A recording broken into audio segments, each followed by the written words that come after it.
이제 거의 보통 명사가 된 단어가 있습니다. 이중인격자나 두 얼굴을 가진 사람을 부를 때 우린 지킬 박사와 하이드 씨라고 얘기를 합니다. 사실은 오래전에 발표된 소설 제목 이름입니다.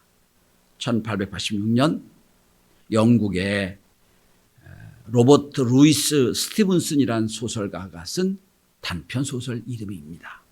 지킬 박사와 하이드 씨. 원 제목은 지킬 박사와 미스터 하이드의 이상한 사건. 이게 원 제목입니다.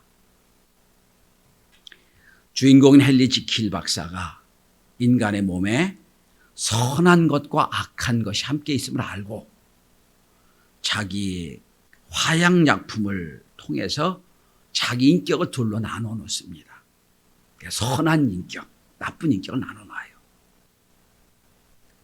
그리고 낮에는 아주 젠틀하고 멋지고 아주 신사다운 지킬 박사로 살고 밤에는 아주 못되고 아주 악한 미스터 하이드로 살아갑니다.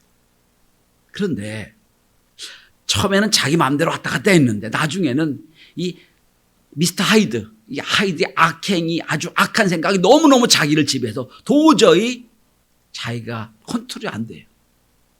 고민을 합니다.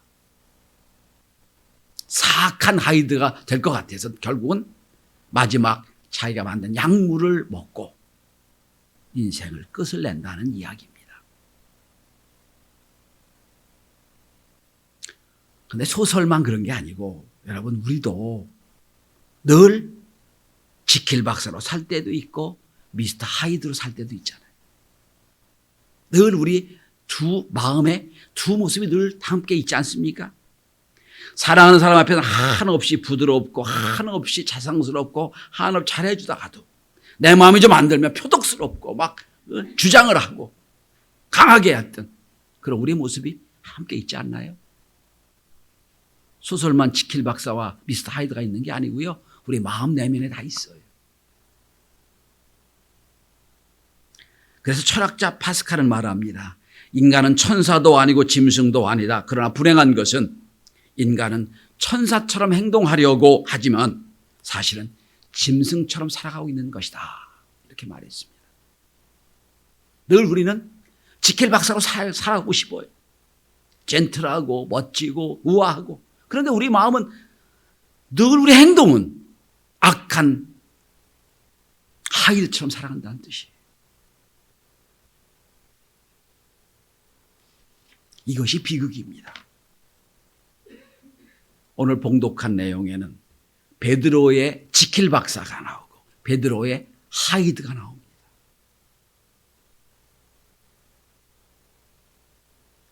오늘 본문 13장, 16장에는 두 모습이 베드로가 다 나와요. 그래서 오늘 말씀의 제목이 그거예요. 나는 누구인가? 원래는 이렇게 제목을 잡고 싶었어요. 베드로인가 사탄인가? 잡고 싶었는데 너무 센 것 같아서 나는 누구인가로 제목을 좀 바꿔놨어요. 오늘 본문의 내용은 이렇습니다. 가이사라 빌립보라는 신도시, 로마 황제를 숭앙하기 위해서 신도시에 예수님이 가면서 베드로에게 부르세요. 너희는 나를 누구라 부르느냐? 그때는 베드로가 이렇게 대답합니다. 주는 그리스도시요 살아계신 하나님의 아들이십니다. 퍼펙트한 신앙 고백이에요. 주, 나의 주님이시요 나의 주인이시요 그리스도, 기름 부음 받은 자요 하나님의 아들, 이 땅에 오리라고 예고된 예언된 하나님의 아들 예수 그리스도. 퍼펙트한 겁니다. 우리가 기도할 때도 예수님을 기도합니다. 좀 부족해요. 예수 그리스도 이름으로 기도합니다. 더 중요한 건 나의 주 예수 그리스도. 이게 정확한 신앙 고백이에요. 퍼펙트한 고백을 해요. 베드로의 신앙 고백을 들어 예수님이 너무너무 기뻐하셨어요. 이렇게 칭찬하십니다. 베드로야, 이 고백을 네가 하게 된 건 내 힘이 아니야. 하나님이 너와 함께 하셨구나. 너에게 복을 주셨구나. 너 인간 혈육으로 생각하지 못하는 이 고백을 내가 하는 걸 보니 하나님이 함께 하시는구나. 너 하나님이 지금 인도함을 받고 하나님이 너와 교통하시는구나. 극찬입니다, 여러분. 너무나 귀한 극찬이에요. 그러면서 여러분 우리가 아는 대로 18절 이름을 바꿔주시죠. 너는 베드로라. 너 이제 시몬이 아니야. 베드로다. 베드로가 뭐죠? 반석이다 그 뜻이에요. 페트라 반석이다. 그 네 신앙 고백 위에 네 믿음 위에 내가 교회를 세우리니.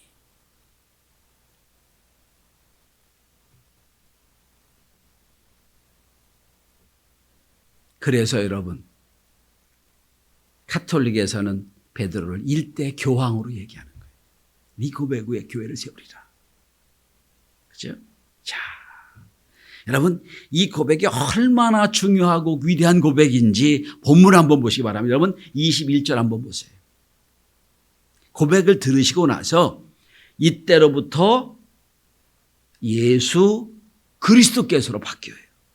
예수께서가 아니야. 예수 그리스도께서. 베드로의 고백을 그대로 받으신다는 거예요. 자, 여러분 얼마나 베드로가 아마 본인도 아마 흥분했을 거예요. 너무너무 좋았을 거예요. 지금 그렇게 칭찬해 주시니까. 여러분 우리 그럴 때가 있잖아요. 성령에 충만해서 나도 모르는 사이에 내가 신앙적인 일을 하고 나도 모르는 사이에 기쁨으로 살다 보니까 돌아와서 나 참 잘하고 있어. 대견해 느낄 때가 있잖아요. 너무나 귀한 거예요 지금. 자, 이제 예수님의 베드로의 고백을 들으시고 이제는 이들에게 이제 십자가 사건 부활의 사건을 얘기해도 되겠다 생각을 했던 모양이에요. 그래서 여러분 21절에 보면 이때부터 예수 그리스도께서 자 21절 주목해 보세요. 고난을 받고 죽임을 당하고 제3일에 살아나야 할 것을 제자들에게 비로소 나타내시니 거기 십자가 고난 부활 다 나오죠. 이때로부터 십자가 고난 그리고 부활 구원의 3요소입니다. 딱 이걸 말씀해 주시는 거예요. 그 신앙 고백을 할 만큼 됐으니까 하나님이 함께 하시니까 이들도 이 정도는 이해하겠지. 이 정도는 이제 내가 왜 이 땅에 와 있는지 알 수 있겠지 라고 말씀하시는 거예요. 그랬더니 웬걸 베드로가 여러분 22절 23절을 잘 보셔야 돼요. 아주 집중해서 보셔야 됩니다. 자, 그러니까 그 말씀을 듣고 아멘 하는 게 아니라 베드로가 여러분 22절 보세요. 예수를 붙들고 헬라어 원문으로 보면 프로스 라보메노스란 단어인데 나보메노스란 단어도 붙들다는 단어거든요. 그런데 거기다 꽉 붙든다는 단어예요. 예수를 꽉 붙들고 이런 뜻으로 번역이 됩니다. 확실하게 붙들고. 오늘 본문에 뭐라고 되어 있어요? 붙들고. 그리고 또 22절 항변하여. 여러분 항변이라는 단어가 헬라어 단어로 에피티만이라는 단어거든요. 이 말의 뜻 엉뚱합니다. 영어로 말하면 레뷰큐예요. 꾸짖다. 꽉 붙들고 꾸짖습니다. 예수는 꾸짖어요. 뭐라고 꾸짖습니까? 그리 마옵소서. 여러분 좀 점잖게 부드럽게 자기는 제자고 예수님 스승 아니에요. 그러면 아이고 스승님 아주 그러면 안 됩니다. 이거 아니에요. 꽉 붙들고 꾸짖내는 거예요. 그거 안 됩니다 말이야. 마치 선생님이 에라 해놓고 혼내듯이 꾸짖는 거예요. 여기 에피타민이라는 단어가 어디 쓰이냐면 예수님이 귀신을 내쫓을 때 쓰신 단어예요. 꾸짖어가 이러시대. 군대 귀신들이 자를 꾸짖다고 말씀해요. 꾸짖어. 이때 이 단어가 쓰여요. 예수님은 귀신을 꾸짖었는데 베드로는 예수를 꾸짖어요. 말이 안 되는 거죠. 꾸짖습니다. 그리고 뭐라고 얘기합니까? 주여 그리 마옵소서. 이 일이 결코 주께 미치지 아니하리이다. 절대로 안 됩니다. 무슨 말씀을 하시는 거예요? 아마 그랬을 것 같아요.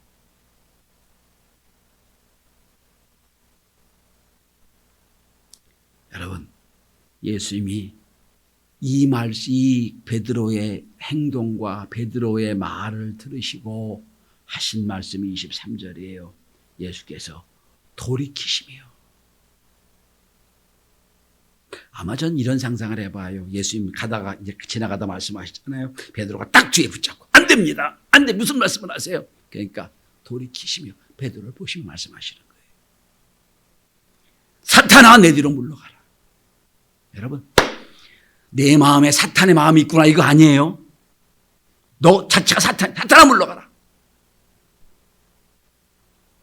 네 마음에 사탄의 마음이 있는데 너 빨리 물리쳐야 되겠다 이런 말씀이 아니에요. 사탄아 물러가라.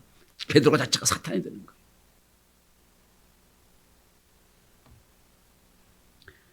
여러분, 앞에 예수님의 신앙 고백을 들으시고 너는 이제 시몬이 아니라 베드로라. 요 사건과 극찬했던 사건과 오늘 21절, 23, 24절까지 말씀 너는 사탄이다. 사탄아 물러가라. 요 시간적으로도 얼마 안 돼요. 시간적으로도 뭐 몇 달 떨어진 게 아니에요. 얼마 안 된 사건. 거의 붙어 있는 시간이에요.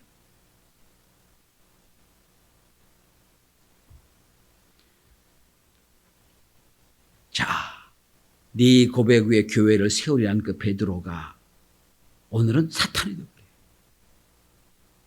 너는 참 하나님께 은혜를 받았구나. 하나님 은혜 안 받으면 이런 고백을 할 수 없겠구나라고 했던 그 베드로가 사탄아 물러가라가 돼버려요.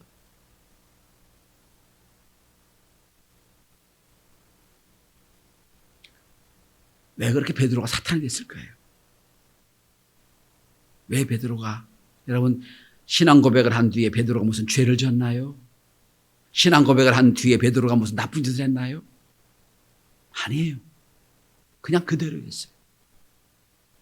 그런데 마치 여러분 사탄과 마귀가 미혹해서 예수님을 돌로 떡 만들어 했던 그 미혹됨이 오늘 여기 온 거예요. 그러면서 예수님이 지금 이렇게 지적하십니다. 23절 너는 나를 넘어지게 하는 자로다. 자, 여러분 잘 보세요. 여러분 그 18절에 보면 네 고백 위에 신앙을 세우리라 그랬죠. 교회를 세우리라. 교회를 지탱하고 세우는 자가 아니라 너는 나를 넘어뜨리게 하는 자로다. 내 사명을 감당하지 못하게 막는 자로다. 이런 뜻이. 막는 자로다. 그리고 이렇게 말씀합니다. 23절 내가 하나님 일을 생각하지 아니하고 도리어 사람 일을 생각하는도다. 사탄은 다른 게 사탄이 아니에요.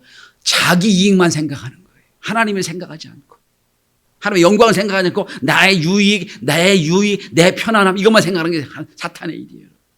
너는 하나님 일이 아니라 네 사람 일을 생각하는 거다.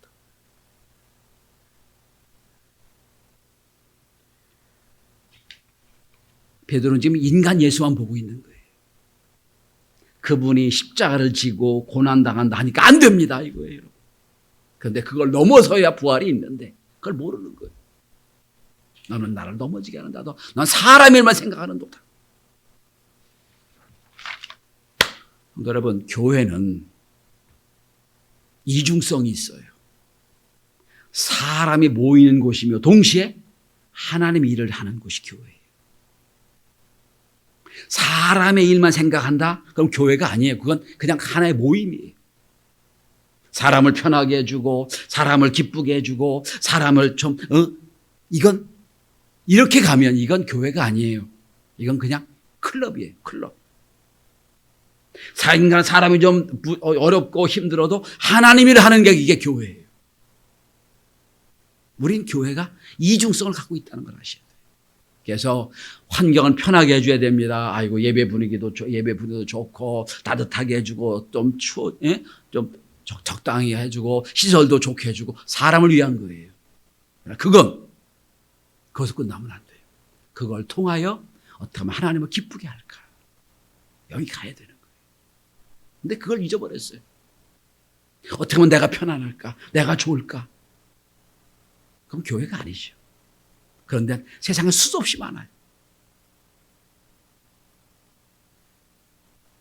사탄아 물러가라 하셨습니다. 이거 원어를 보면 이런 뜻입니다. 나를 가르치려고 하지 말고 나를 인도하지 하려고 하지 말고 너는 나를 뒤따르는 자가 되라. 이런 뜻이에요.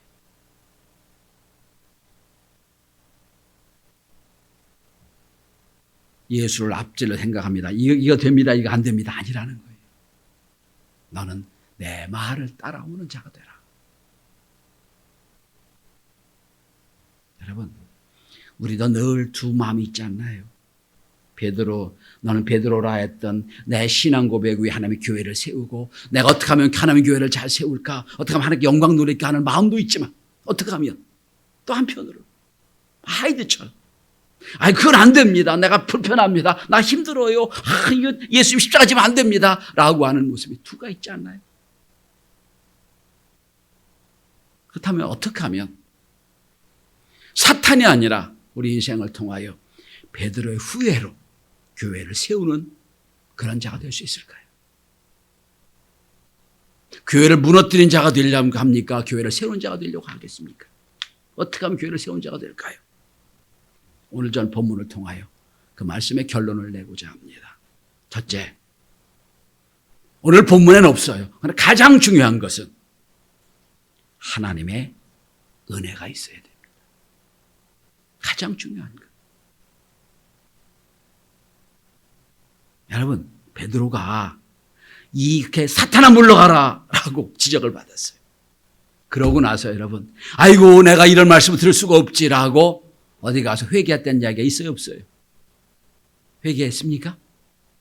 그 말을 듣고 베드로가 충격을 받아가지고 내가 이거밖에 안 되나? 내 수준 이거밖에 안 되나? 그러고 막 애통했다는 얘기 있어요? 없어요. 성경에 안 나와요. 이게 얼마나 중요한지를 몰라요. 그리고 그저 세월이 지나갑니다. 베드로가 어떻게 됐나요? 십자가 예수님이 재판받을 때 멀찍이 따라갔어요. 결국 십자가 현장에 베드로는 저 끝에 있다가 십자가를 지고 예수님 죽임당하니까 베드로는 손 털고 옛날 직업으로 가버렸잖아요. 예수를 배반한 거예요. 3번이나 부인하고 멀리 쫓아가다가 결국 예수를 버리고 옛날 직업으로 여부로 가버렸어요. 네 고백에 교회를 세우려 했던 그 하나님의 약속은 없어져 버렸어요.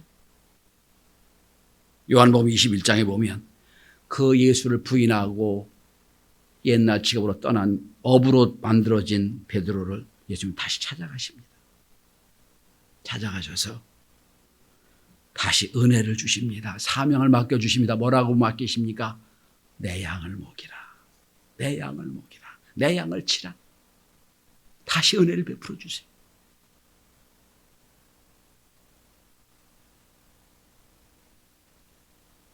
다시 은혜를 부어주시고 성령을 부어주셔가지고 사도행전 2장 이후로 성령 받고 나서 사명을 받아가지고 위대한 진정으로 교회를 세우는 베드로가 된 거 아닙니까? 베드로가 결단했습니까? 베드로가 막 흥분해가지고 막 자기를 막 뉘우치겠습니까? 아니에요. 사탄이 됐던 베드로가 다시 교회를 세우는 베트라가 된 것은 하나님의 은혜였습니다. 은혜. 성경은 날마다 사탄과 같이 내 유익만 생각하고 내 편리함만 생각하고 살았던 우리에게 오셔서 다시 은혜를 주시고 사명을 주시고 믿어주시는 은혜의 기록이 성경이에요.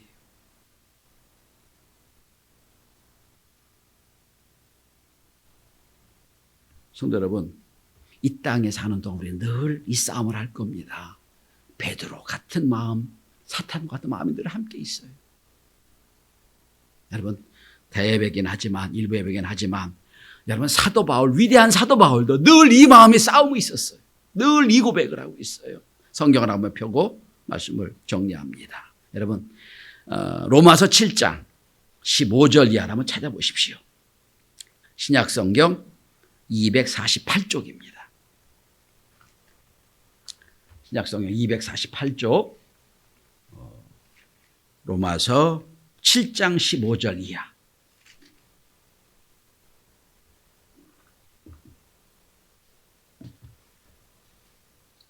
제가 봉독합니다.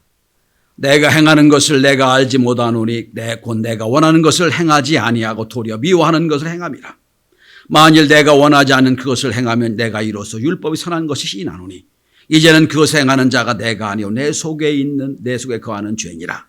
여러분 18절부터 시작해서 21절까지 함께 같이 읽어봅니다. 시작. 내 속 곧 내 육신에 선한 것이 거하지 아니하는 줄을 아노니 원함은 내게 있으나 선을 행하는 것은 없노라. 내가 원하는 바 선을 행하지 아니하고 도리어 원하지 아니하는 바 악을 행하는도다. 만일 내가 원하지 않은 그것을 행하면 이를 행하는 자는 내가 아니요 내 속에 있는 죄니라. 그러므로 내가 한 법을 깨달았노니 그 선을 행하기 원하는 나에게 악이 함께 있는 것이로다. 이 고백을 하고 있어요. 이 위대한 사도 바울의 고백이에요. 내 마음에 두 마음이 있다는 거예요. 선을 행하는 마음이 있고 선을 행하기 원하는 사람이 있고 악을 행하는 사람이 두 마음이 있다. 내 마음이 싸우고 있다고 표현합니다. 결단한다고 됩니까? 각오한다고 됩니까? 아니요. 먼저 하나님의 은혜가 있어야 돼요.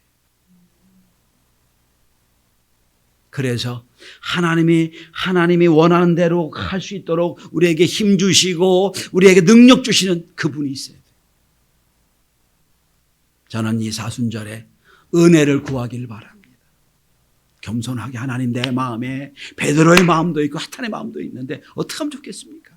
은혜를 주십시오. 구하는 저와 여러분이 다 될 수 있기를 바랍니다. 두 번째, 다시 한번 본문으로 넘어가 보십시오. 24절입니다. 자기를 부인해야 돼요.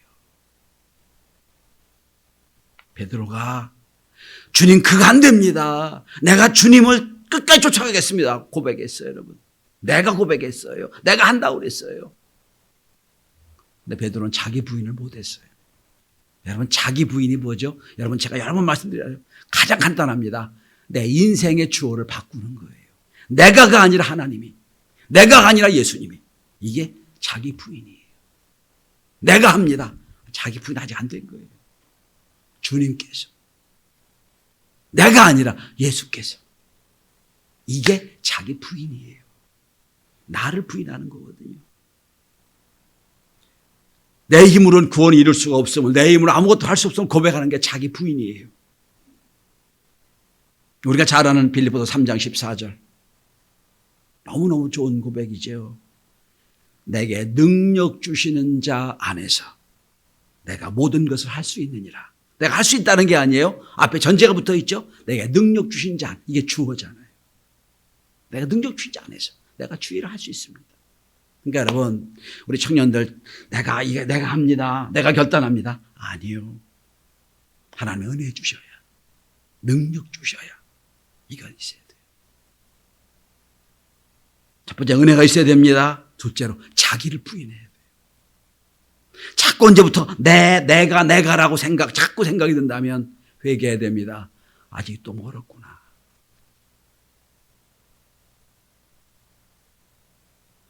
그리고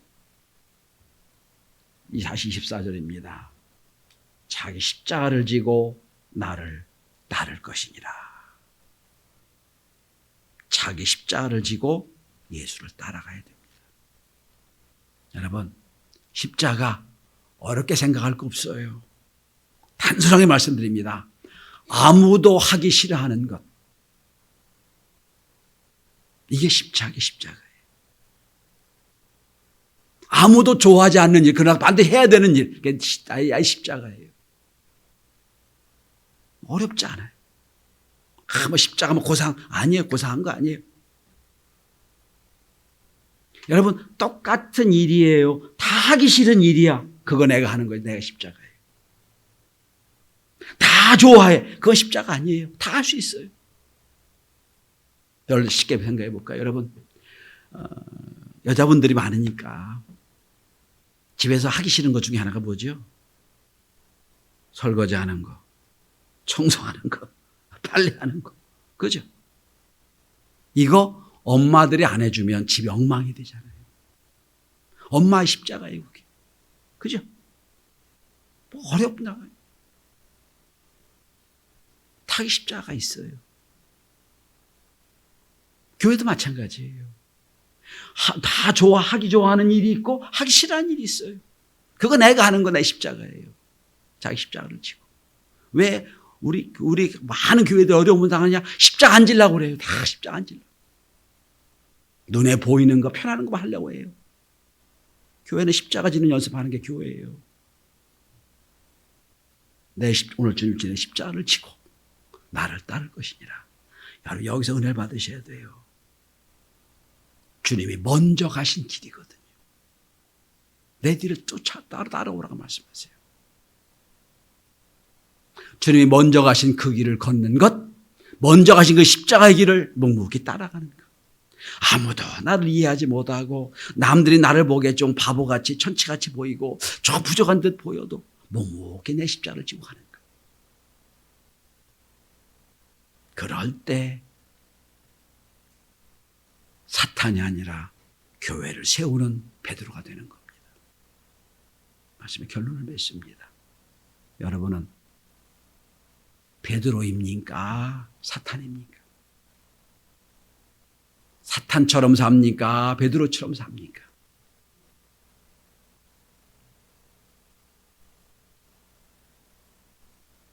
은혜가 떠나면 베드로가 사탄이 되는 건 너무너무 시간 문제입니다. 은혜가 있으면 사탄도 바뀌어져서 하나님의 교회를 세우는 베드로가 됩니다. 전 우리 교회 성도들이 모두가 다 사탄 베드로가 아니라 교회를 세우는 멋진 베드로처럼 주 앞에 영광 돌리는 저와 여러분이 다 될 수 있기를 바랍니다. 이 한 주간 동안 여러분 마음에 이 질문을 갖고 사시길 바랍니다. 나는 누구인가? 나는 사탄인가? 난 베드로인가? 기도합니다.